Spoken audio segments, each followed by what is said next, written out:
il y a certains métiers dans lesquels on ne peut pas créer d'entreprise. Mais je pense que si on arrive à créer des entreprises, mais ces métiers-là, ils vont en bénéficier. Donc, il faudrait aussi que la politique de la formation professionnelle soit quand même promue dans ce pays. Sinon, on n'arrivera pas à réussir l'insertion des jeunes.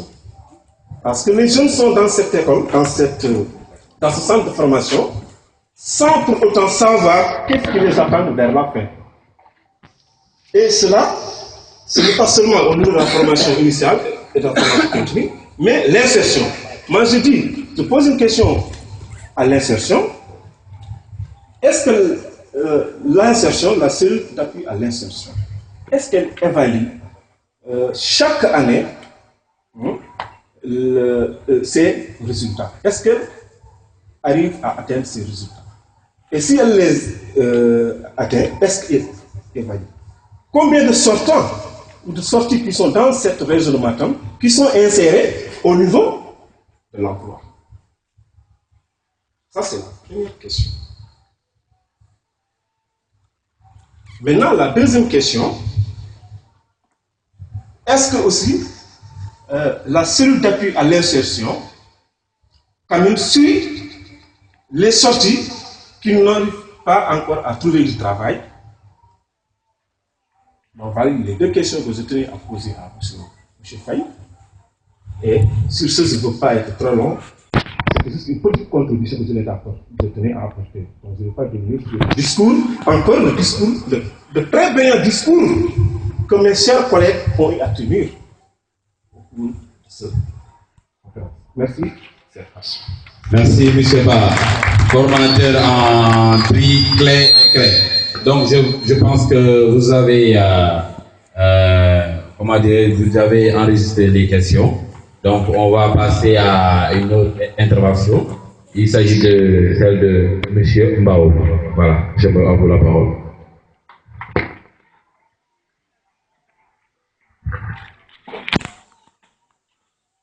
Bonsoir, monsieur le directeur, monsieur le chef de travaux, chers conférenciers, chers collègues, chers élèves. Je suis aujourd'hui ému et d'autant plus satisfait de l'organisation de cette conférence qui fait partie des activités qui animent la vie de l'établissement. L'établissement est aujourd'hui coloré par des idées, mais également par la multiplication des énergies qui tendent à répondre à un certain nombre d'interrogations. C'est une première que nous souhaitons que cela soit multiplié au cours de cette année-là. Je ne saurais commencer également sans saluer le gouvernement scolaire dans sa globalité, incarné par un président RH qui, depuis sa venue à l'établissement, a cessé de montrer son engagement à participer dans les activités de l'école, ce qui lui a valu même ce titre. Le thème de notre conférence, l'insertion, je m'excuse une minute pour revenir un peu sur le thème, car c'est un thème tellement important. L'insertion professionnelle, les apprenants de certaines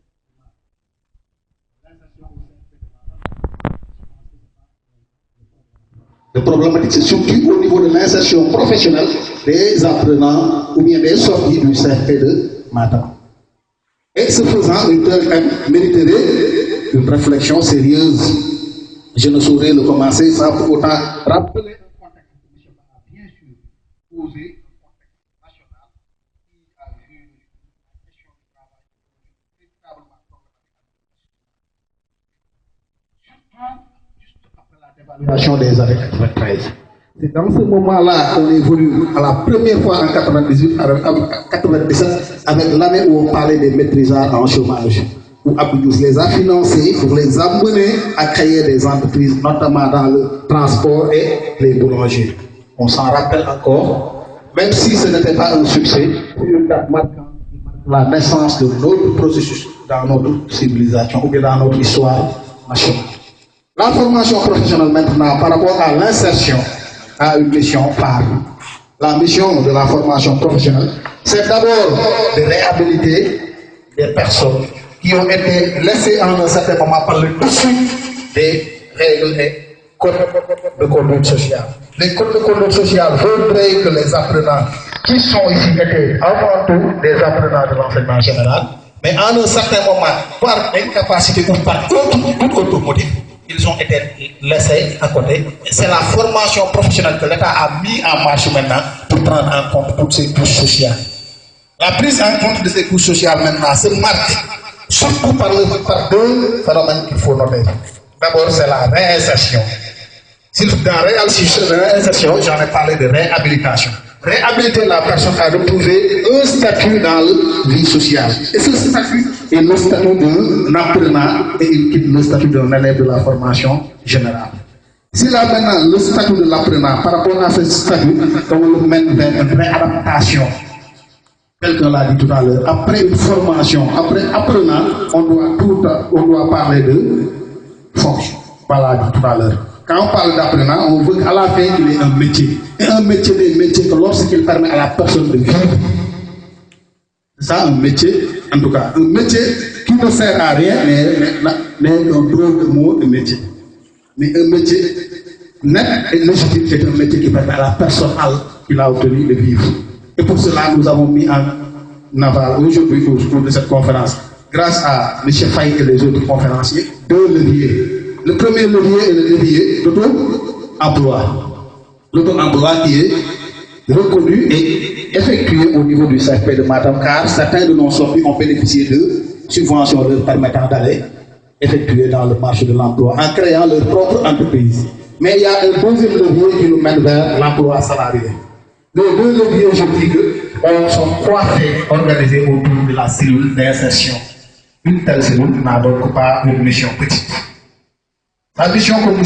Faye l'a expliqué tantôt est une mission longue, mais séquencée. Ou bien divisée, les responsabilités sont divisées.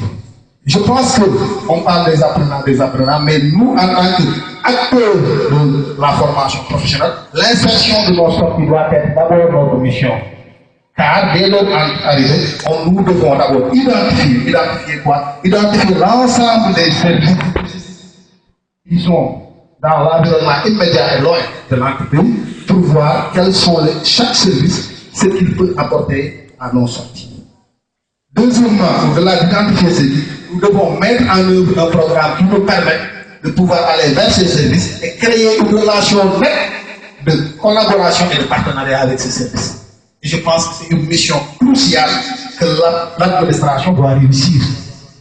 Car les apprenants qui sont là, leur niveau éducatif et leur niveau professionnel ne leur permettent pas peut-être de créer certaines relations.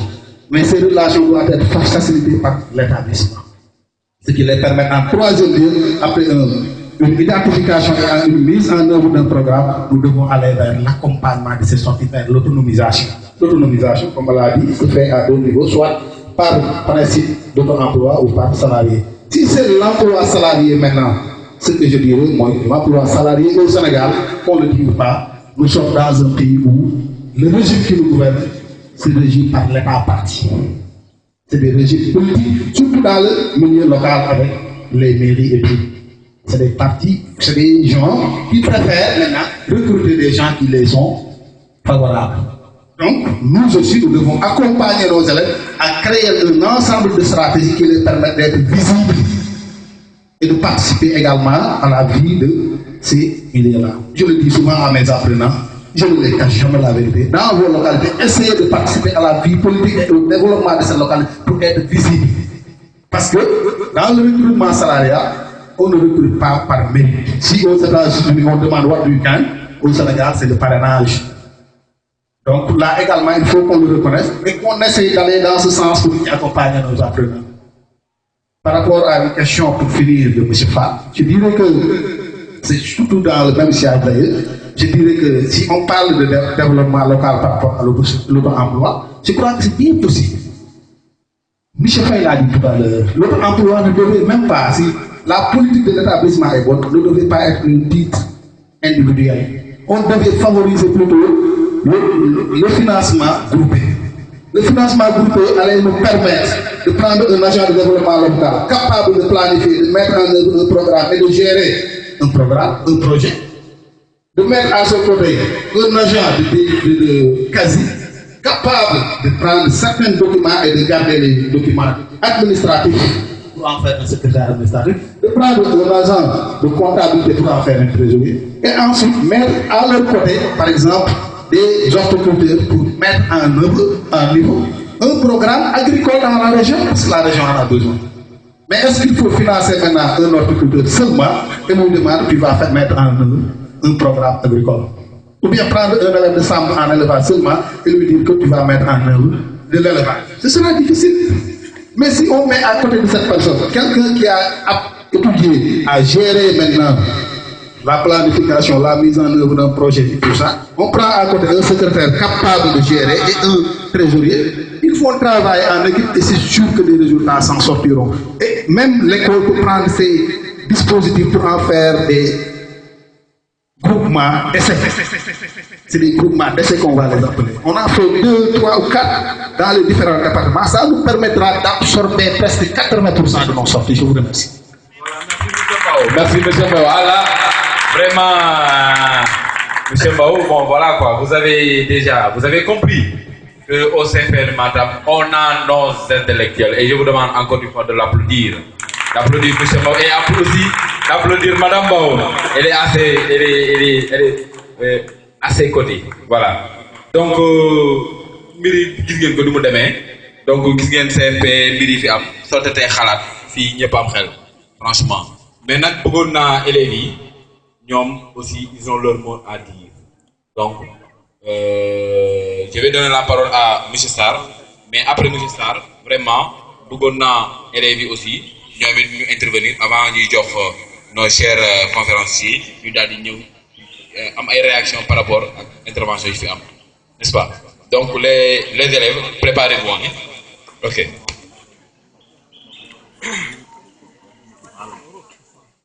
Mais, Monsieur Sarr, il est formateur en entrepreneuriat. Voilà, monsieur Sarr, merci. Bonjour tout le monde. Bonjour, chers collègues, monsieur le directeur et à l'assistance. Bon, il me serait difficile de prendre la parole parce que tout a été dit. Et puis aussi, je crois que les professionnels, et je suis hébergé par les autres en développement local. Je parlerai de M. Gadji et comment dire, M. Mbou. Je suis nouveau dans l'établissement, je suis formateur en entrepreneuriat et élaboration de projets. Et qui s'est mis en formateur en développement local parce que tout dernièrement, je suivais une formation en décentralisation, aménagement du territoire et développement local. Parce que je dirais que je suis en stage chez M. Gadji et chez M. Mbou. Mais quand même, je vais au moins parler du thème qui concerne l'insertion des apprenants. Vous savez tous que dans cette école, on vous transmet des connaissances, c'est-à-dire que vous avez déjà des compétences. On vous prépare aux sorties pour que vous puissiez avoir un emploi, soit un emploi pour salarié, comme l'a dit l'autre Michelet, ou il faut tout emploi, c'est-à-dire l'emploi que vous-même aviez créé. Bon, de ce, je parlais un peu de l'entrepreneuriat. Si par exemple vous avez les compétences nécessaires pour la création d'une entreprise, ou aussi vous avez des compétences nécessaires pour être employé quelque part, mais moi je choisirais l'auto-emploi. Vous savez, comme ils ont expliqué, l'environnement économique sénégalais est un peu saturé et aussi dû à plusieurs facteurs. Donc pour l'auto-emploi, la personne formée dans ce centre, avec les différents métiers, peut prétendre à avoir son emploi propre et pouvoir aussi recruter certains des apprenants et aussi ceux qui n'ont pas suivi la formation. Mais par rapport au financement qu'ils ont dit, qui donnent par exemple, le problème c'est que ce qui n'a pas été inculqué aux apprenants, peut-être que c'est la motivation et aussi le capital risque. Vous savez, on ne peut pas avoir son propre emploi sans pour autant avoir de la motivation et aussi le capital risque. Il faut qu'on puisse risquer pour pouvoir avoir quelque chose. La personne qui ne prend pas un crédit, peut-être qu'on passe à la faillite, mais quand même, on peut prendre l'argent, aller en faillite, mais quand même se ressaisir après. Parce que ce serait un enseignement. Ce serait aussi une expérience. Et quand on dit que ces apprenants, ils ont suffisamment d'outils, il y a des gens qui ont réussi et qui n'ont même pas suivi de formation. Et là aussi, aujourd'hui, ce sont des exemples.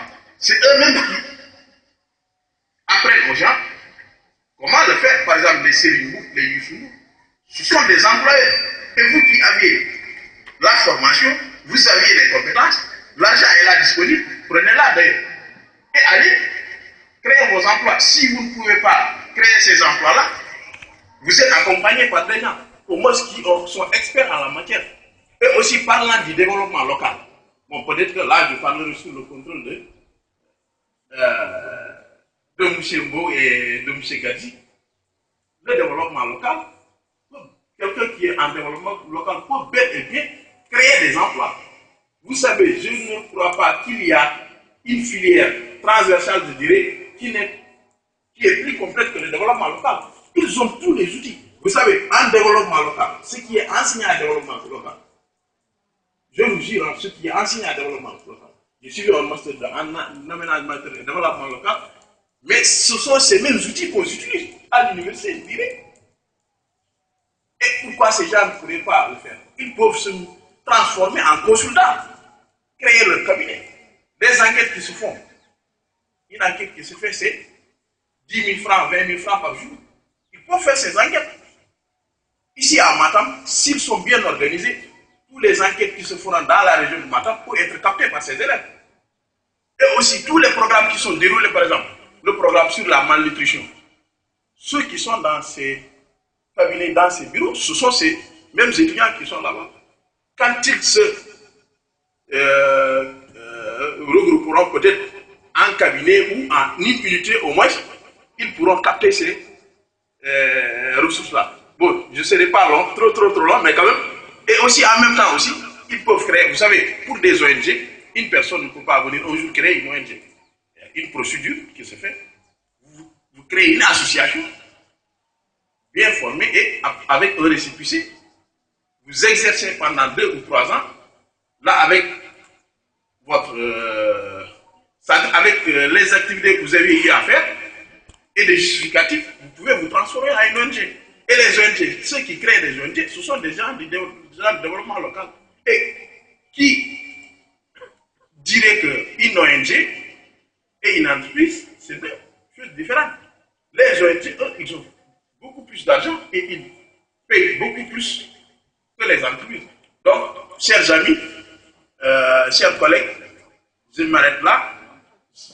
L'occasion pour se présenter un autre jour et nous allons essayer de développer plus par rapport à la filière développement local peut-être et aux autres filières aussi. Merci beaucoup. Alors, merci M. Sarr. Merci de la brillante intervention. Maintenant, on va essayer de... Est-ce qu'il y a un apprenant qui voudrait prendre la parole avant qu'on donne? Voilà, je vois un sorti. Et qui d'autre? Qui d'autre voudrait prendre la parole? Bon, on va donner la parole d'abord à monsieur Abou Oulou Sall, qui est donc sorti du CFP de Matam. Salam alaikum. Bonsoir tout le monde.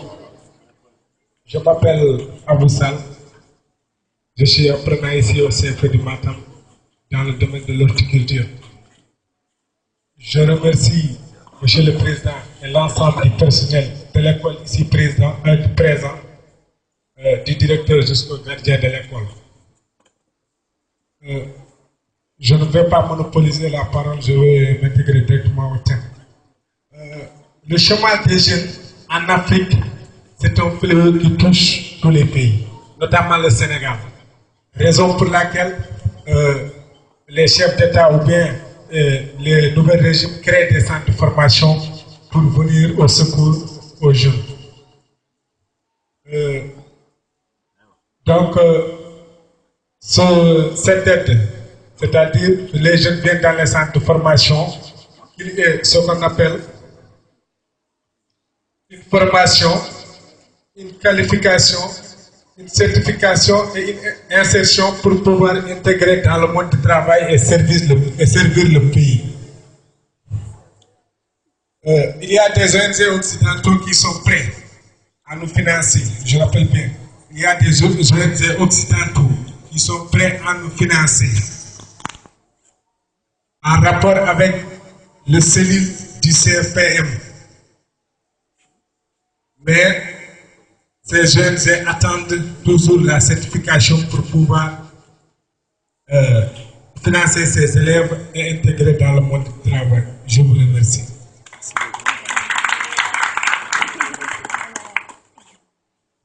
Voilà, merci M. Abou Oussal. Maintenant, si on n'a pas une autre intervention, ah voilà, ok. Vous allez vous présenter. Vous allez intervenir. Bonsoir à tous. Bonsoir, chers collègues. Bonsoir, chers formateurs. Je suis Khalid Sarr. Je fais la formation en deuxième année de développement local. On peut poser la question à M. Fouy. En développement local, il a insisté sur l'ARD, par exemple le service d'ARD, et l'autre là, je ne sais pas, c'est ça pour le métier. Et pour cela, on a tendance